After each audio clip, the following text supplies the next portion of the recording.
troubles for Siddaramaiah not ending. Enforcement Directorate has booked Karnataka Chief Minister Siddaramaiah in a money laundering case under PMLA. Last week, remember, the Karnataka Lokayukta had registered a case against Karnataka Chief Minister and others under fraud and other sections. The special court also ordered to register a case. Now, ED has registered a money laundering case and the investigation is likely to begin. All this becomes important, particularly in the context that the state government, the Karnataka government, has joined the long list of all the non-BJP ruled states who have withdrawn the consent for the CBI to carry on with the investigation in those states. Pratibha is joining me live. Pratibha, the question to you is, what next in this case? We'll have to wait to see the kind of interrogation that could perhaps take place once the ED summons Chief Minister Siddaramaiah. Definitely a big setback after the Lokayukta FIR that has been registered. And this we are talking of the money laundering case related to the MUDA scam. And the BJP has already been upping its ante against Chief Minister Siddaramaiah. Amidst calls for his resignation, Siddaramaiah has been standing firm with respect to his stand, and he has been maintaining that there's been no wrongdoing and that he would definitely not resign in this particular case. But we'll have to wait to see whether he would be cooperating with the investigation, both with respect to the Lokayukta as well as the ED, and what kind of measures he would take in terms of fighting this case. Back to you.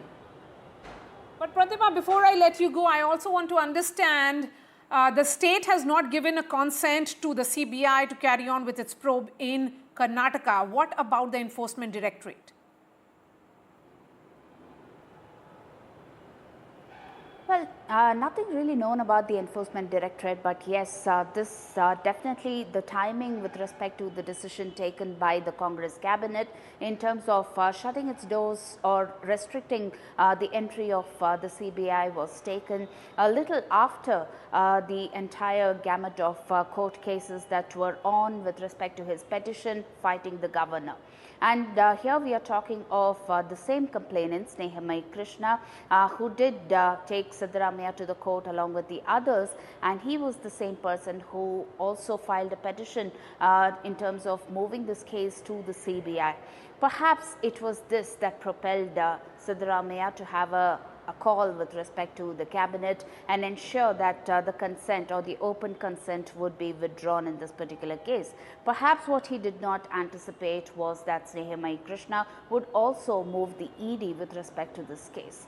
We're talking of money laundering case here in relation to the MUDA case, and this is definitely something that perhaps the Congress camp did not really anticipate. Whether they would be moving in terms of the decision that will be taken to shut ED as well in this Karnataka state is also something that needs to be closely watched. Back to you. Pratibha, thank you so much for joining us.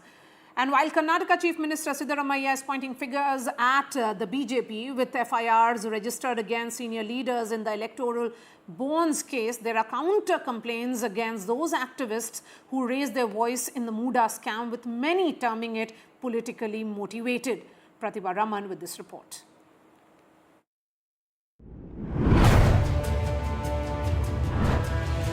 Activist Snehamayi Krishna, who's one of the complainants against Karnataka Chief Minister Siddaramaiah in the MUDA case,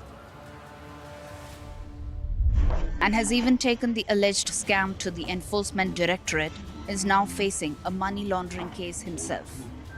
A local advocate, allegedly close to right-wing groups, has filed a complaint against Krishna under the Prevention of Money Laundering Act. 9 advocates is engaged, Snehamayi Krishna is engaged.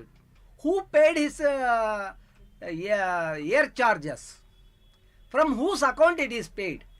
Who paid his this stay in a 3-star or 5-star hotel? All these things are to be known to the general public in the Karnataka. Snehamayi Krishna, who also faces a fresh FIR in a domestic violence case, claims there are attempts to hinder his activism, which the Congress government strongly denies. ಯಾವಾಗ ನಾನು ಹೋರಾಟಗಳನ್ನು ಪ್ರಾರಂಭ ಮಾಡ್ತೀನಿ ಅಂಥ ಸಂದರ್ಭದಲ್ಲಿ ಇಂಥ ವಿಚಾರಗಳು ಬರ್ತದೆ. ಹಾಗಾಗಿ ಇನ್ನು ಮುಂದೆ ಈ ಥರ ನಾವು ಇನ್ನೂ ಬರ್ಬೋದು, ಹೊಸದು ಬರ್ಬೋದು. ಸೊ ಇವತ್ತು ನಿಟ್ಟಿನಲ್ಲಿ ಸಂಚು ರೂಪಿಸ್ತಾ ಇದ್ದಾರೆ ಅಂತ ಮಾಹಿತಿ ಬಂದಿದೆ. ಸೊ ಅವ್ರು ಏನೇ ಸಂಚು ಮಾಡೋ ನನ್ನ ಹೋರಾಟವನ್ನು ನಿಲ್ಲಿಸಲ್ಲ. Never our party or the government has stopped or threatened any of those RTI activists or those who are filing complaints against our ministers or the chief minister. I totally deny any allegation of that type of whether Krishna Snehi or anyone. Even if the politicians deny this, the timing of the FIR as well as the complaint against those who took Siddaramaiah to court paves the way for questions on whether this is a political attempt to silence the critics. With camera persons Kumar and Govind, Pratibha Raman in Bengaluru for NDTV.